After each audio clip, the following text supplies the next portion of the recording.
AI replace చేసేస్తుంది అని చెప్పేసి చెప్తారు ప్రతి ఒక్కరు కూడా. డౌట్ అదే, వీళ్ళు ఏఐ రీప్లేస్ డెవలపర్స్ అని చెప్పేసి.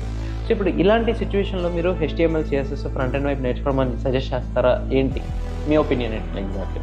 సో బేసికలీ వీఆర్ డెవలపర్స్ అన్నమాట. సో మనం కోడ్ చేసిన తర్వాతనే ఏ కూడా పని చేస్తుంది, మనం చేయకపోతే ఏ కూడా వర్క్ చేయదు. Okay, this is the basic thing. The second thing ఏంటంటే మీరు ఏదైనా ChatGPT తీసుకోండి, జెమినీ AI తీసుకోండి, ఏదైనా తీసుకోండి, అది కోడ్ జనరేట్ చేస్తుంది. కానీ ఎగ్జాక్ట్లీ మీకు ఏదైతే కావాలో స్పెసిఫిక్ రిక్వైర్మెంట్ ఏదైతే ఉందో అది జనరేట్ చేయదు. అది ఇస్తుంది అనమాట. ఓకే, ఒక ఫ్రెండ్ లాగా అనమాట. అరే నాకు ఇది తెలియదు, నాకు ఇది తీసుకురా అంటే వాడు జస్ట్ తీసుకుని ఇస్తాడు అంటే. మనకి ఎటువంటి ఎమోషన్స్ కానీ ఏముండవు. బట్ ఇదే రిక్వైర్మెంట్ అనేది నీకు ఎగ్జాక్ట్ ఇలానే కావాలి, ఇలానే చేయాలి, ఈ విధంగా ఉండాలి, ఈ విధంగా కావాలన్నప్పుడు ఏకి తెలియదు కదా, దానికి ఎటువంటి ఎమోషన్స్ కానీ ఏం లేవు. సో యాజ్ ఏ డెవలపర్గా మనం థింక్ చేస్తాం, మనం రాస్తాం కోడ్ అనేది. ఓకే, సో కోడ్ రాసిన తర్వాత కూడా మనం ఎట్లా వర్క్ అవుతుంది, ఇన్సైడ్ ఎలా వర్క్ అవుతుంది అనేది మనం తెలుసుకోవాలి. ఆ ప్రాపర్ ఐడియా లేకపోతే నేను ప్రతిసారి నేను ChatGPT చేస్తున్నాను కదా, నేను అది రీప్లేస్ చేస్తున్నా అంటే అది ఎప్పటికీ జరగదు. 95% కాదు, 99.9% ఏ కంపెనీ కూడా ChatGPT యూజ్ చేయదు.